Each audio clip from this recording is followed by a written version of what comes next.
छल कपटी और बुरे लोगों की पहचान कैसे करें। आज मैं सटीक सा आपको उपाय बताऊंगी, क्योंकि बहुत लोगों का जवाब होता है, दीदी हम किसी को अपने दिल की बात बताते हैं या किसी से अपनी पर्सनल चीज़ें शेयर करते हैं तो वो व्यक्ति हमें लास्ट में धोखा दे देता है और हमें पता ही नहीं चलता वो हमारे साथ क्या कर रहा है, और एंड टाइम में वो हमारे लिए दुश्मन साबित हो जाता और हमें हमेशा नीचे गिरा के चले जाता। आज मैं बताऊंगी ऐसे छल कपटी और बुरे लोग कैसे होते हैं जो आपकी ज़िंदगी में आसानी से आ जाते हैं। इन लोगों का फंडा क्या होता है, इनके दिमाग में हमेशा नेगेटिव चीज़ें भरी रहती है, इनके विचारधारा में हमेशा जहर भरा रहता है। लेकिन ये जब आपके संपर्क में आते हैं तो ये आपकी जो कोमल मन होता है, आपकी भावनाएं होती है, उसका नाजायज़ फ़ायदा उठाते हुए आपके दिल कोमल मस्तिष्क के अंदर घुसते हैं, आपके दिल दिमाग में घुसते हैं और चिकनी चुपड़ी बातें करते हैं, और आपको ये रियलाइज़ ही नहीं होगा कि ये व्यक्ति कितना नीचे हद तक गिर सकता है, इसकी सोच कितनी गंदी हो सकती है। आप मासूम और भोले हो तो आपके समझने की शक्ति इतनी ज़्यादा नहीं होती है। आपको लगता है कि जो इंसान जितना सीधा होता है उसे लगता है कि सामने वाला भी ऐसा ही है, और आपको अपनी बातों के चक्रव्यूह में ऐसे घुसे लेते हैं कि आप भूल जाते हो आपको क्या कहना है क्या नहीं कहना। आप उनसे अपनी सारी सिचुएशन शेयर करते हो और आपको लगता हो आपका दर्द को समझेगा, लेकिन जब समय आता है और आपको ज़रूरत होती है उस व्यक्ति की, वहाँ पर एक धोखाबाज की तरह आपके पीठ में खंजर भोंक कर चला जाता है। आप सोचते रह जाते हो इस बंदे के साथ मैंने कभी गलत नहीं किया था, इसके बारे में कभी गलत नहीं सोचा था, आखिर क्यों इस बंदे ने मेरे साथ ये किया। और इस तरीके के जो छल कपटी बुरे लोग होते हैं, इनके दिमाग में स्थितियाँ चलती रहती हैं, इतनी बुराई भरी होती है कि ये कभी किसी का भला नहीं सोच सकते। इनके माइंड में अगर इनको किसी का, मान लीजिए आपसे कभी इनकी दोस्ती थी और आपने सोचा कि व्यक्ति बुरा है, मैं इससे थोड़ा दूर हो जाऊं, एक बार इनके संपर्क में जाने के बाद मुश्किल हो जाता है कि आप इनसे पीछा छुड़ा लो। उस पीछे को छुड़ाने के लिए आपको बहुत बड़ी कीमत चुकानी पड़ती है। ये लोग उस दीमक की तरह आपके दिल दिमाग में हावी हो जाते हैं और आप परेशान हो जाते हो कि कैसे अब इनसे छुटकारा पाया जाए। ऐसे लोग निकम्बे आवारा लोगों का कोई फालतू काम होता, कोई जरूरी काम नहीं होता, इनका हमेशा दिमाग इतना नेगेटिविटी से भरा रहता है कि कैसे आपको गिराया जाए, कैसे इनकी पहचान करें। ये लोग आपसे चिकनी चुपड़ी बात करेंगे, आपके भीड़ में घुस जाएंगे, आपका मित्र बन जाएंगे, आपके दोस्त बन जाएंगे, आपको पता भी नहीं चलेगा कब आपके उन पर्सनल चीज़ों में ये घुस गए हैं कि आप उन्हें समझ नहीं पाओगे। इनकी भाषा में इतनी मिठास आप देखोगे कि चीनी से भी मीठा बोलने की इनकी एक कला होती है। एक कला अपने मन में छाप लेते हैं और बोलने की जो मीठी चिकनी चुपड़ी बातें करते हैं उसमें आपको आसानी से फंसा लेते हैं। जो व्यक्ति आपका मित्र है और कभी कड़वा बोल देता है, आप उससे पंगे ले लेते हो, ऐसे व्यक्ति के रहते हुए, मान लीजिए आपके दो दोस्त हैं, उसमें से एक बहुत ज़्यादा आपकी केयर करता है और लेकिन समय आने पर आपको डांट देता है।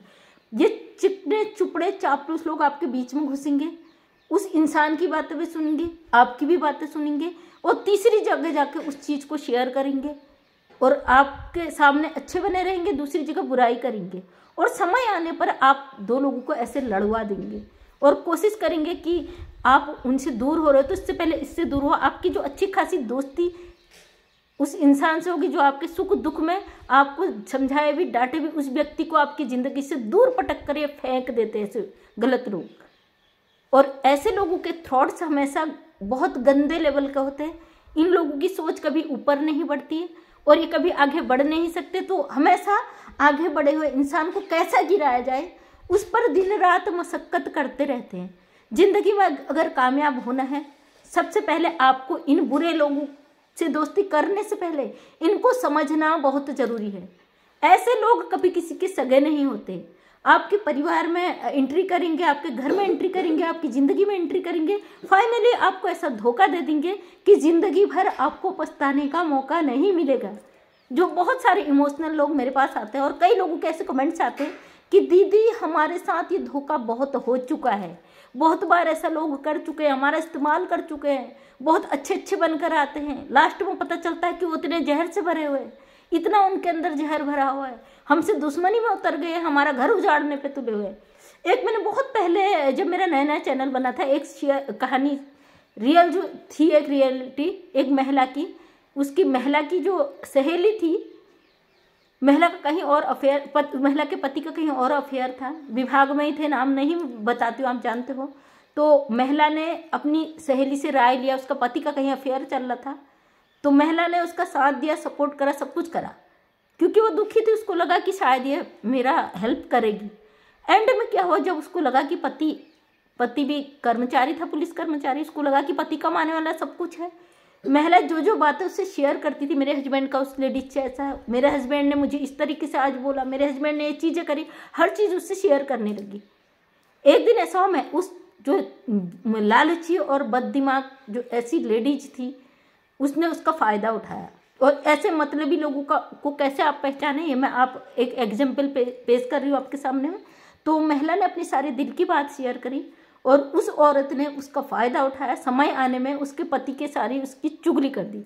पति को गलत लगा, हो सकता है उस रिश्ते को संभाल पाती, पति को गलत लगा कि मेरी बात जब मुझसे कहने चाहिए थी, मेरी पत्नी ने दूसरी लेडीज से कह दी, और उस लेडीज ने धीरे धीरे उसके पति के कान भरने शुरू कर दिए, और वो उस औरत को छोड़ के जिससे अफेयर था, उस महिला से उसके संपर्क में आ गया। अब जो महिला उसके लिए एक गाइडलाइन थी, उसे समझाने वाली थी, जिससे दुख सुख शेयर करने वाली थी, वही महिला उसकी जगह लेने उसके घर में डट गई। फाइनली वो इतना परेशान हुई, उसने पति पत्नी के बीच में से दरार पैदा कर दिए। उस दरार से वो निकल नहीं पाई और उसका रिश्ता तलाक पर आके ख़त्म हुआ। उसके 2 बच्चे थे, अच्छी खासी हंसती खेलती ज़िंदगी थी, एक अच्छा खासा परिवार था। एक शक ने दूसरी लेडीज से वो पल्ला छुड़ा सकती थी प्यार से, या अपने जो भी अधिकार से उन अधिकारों के दम पर दूसरी लेडीज से वो छुटकारा पा सकती थी, कानूनन भी राइट होता हमारे पास। लेकिन यहाँ पे वो बुरी इसलिए फंसी क्योंकि उसने दूसरे की मदद ली, और वो भी उसे बिना जाने समझे। कभी भी आप किसी से अपनी बातें शेयर करते हो ना, तो ऐसे लोगों को थोड़ा सा समझ लें कि कैसे लोग आपकी ज़िंदगी में घुसकर, कैसे आपका फ़ायदा उठाकर आपको कहाँ पर धोखा दे दें। मानती हूँ कुछ लोगों की प्रवृत्ति होती है, बहुत इमोशनल होते हैं, उन्हें लगता है कि सामने वाला व्यक्ति मेरे जैसा ही होगा। ये परख होनी आपके अंदर बहुत ज़रूरी है। अगर एक बार कोई व्यक्ति आपके सामने आता है, बिना जाने बिना सोचे आप अपने सुख दुख शेयर मत कीजिए। कैसे होते हैं ये लोग, आप अंदाज़ा भी नहीं लगा सकते। आपसे प्यार से चिकनी चुपड़ी बातें करके आपकी ज़िंदगी की सारी बातें आपसे जान लेंगे, लेकिन वक्त आने पर आपको ज़मीन पर गिरा देंगे, आपकी ज़िंदगी को नरक से भी बदतर बना देंगे। अगर जीवन में खुश रहना चाहते हो तो अकेले रहना सीखो। एक दोस्त बनाओ जो आपका सुख दुख हमेशा साथ दे, और उसके दिमाग को देखो, उसके चीज़ों को देखो। अगर वो आपको डांटता है, सही गलत कहता है, तो उसे पहचानना सीखो। अगर सही दोस्त वो है जो गलत पर आपको गलत कहना जाने, सही पर आपको सही कहना समझे। अगर कोई व्यक्ति ना आपका दोस्त और हमेशा आपकी तारीफ कर रहा है, चाहे आप गलत कर रहे हो चाहे आप सही कर रहे हो, आप उसके गुलाम हो गए, भाई मेरे हर चीज़ में मेरा साथ देता है, तो वो कभी भी आपको धोखा दे सकता है। गांठ पाड़ लीजिए बात, ये मेरे ज़िंदगी के अनुभव हैं, और जो भी चीज़ें मैं यहाँ पे शेयर करती हूँ अपने ज़िंदगी के अनुभव आपसे शेयर करती हूँ। मेरे साथ बहुत सारी महिलाओं ने अपनी आप बीती शेयर की है, और उसमें से कम 50% से भी ज़्यादा महिलाओं का ये प्रॉब्लम है। जब वो दुखी होती हैं, जब वो परेशान होती है अपने ससुराल से, अपने सास ससुर से, अपने पति से, तो वो चीज़ें शेयर करने के लिए उसे एक दोस्त चाहिए होता है।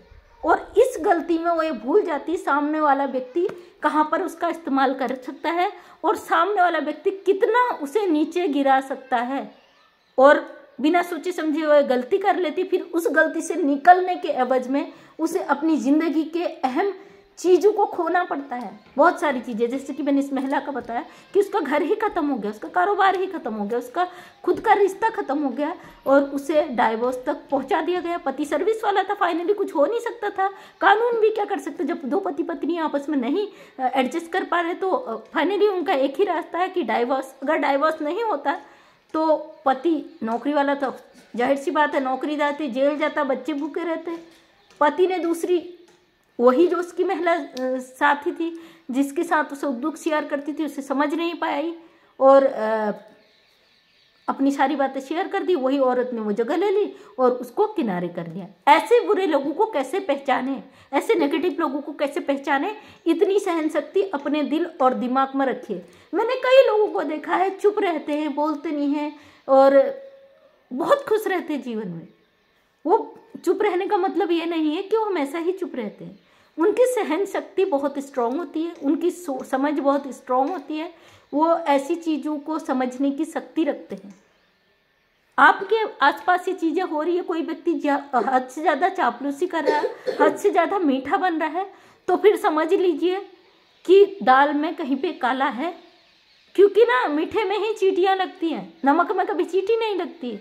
क्योंकि नमक में आप जानते हो जो हद से ज़्यादा मीठा होता है उसमें ही बुराइयां आती हैं, और नमक जो है, नमक में कभी चींटी ही नहीं लगती। यह गुण है और यही एक व्यक्ति का परख है कि आप इंसान को पहचानने के लिए उसके अच्छे बुरे हर चीज़ को एनालिसिस करें, उस चीज़ को ध्यान रखें और उससे अंदाज़ा लगाएं कि ये व्यक्ति क्या कर सकता है आपके साथ।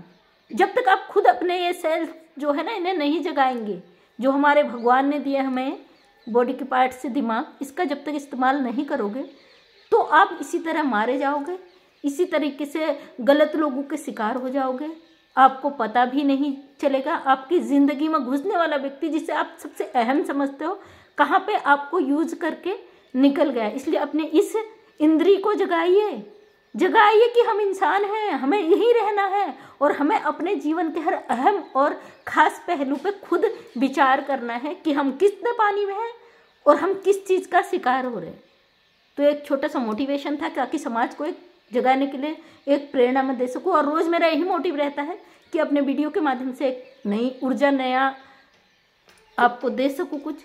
मैं मंजू विश्वकर्मा हल्द्वानी उत्तराखंड से हमेशा अपने समाज के बीच एक मोटिवेशन लाने की कोशिश करती हूँ। अगर इसमें कोई बुराई हो तो मुझे ज़रूर बताइएगा ताकि मैं इसमें सुधार कर पाऊँ।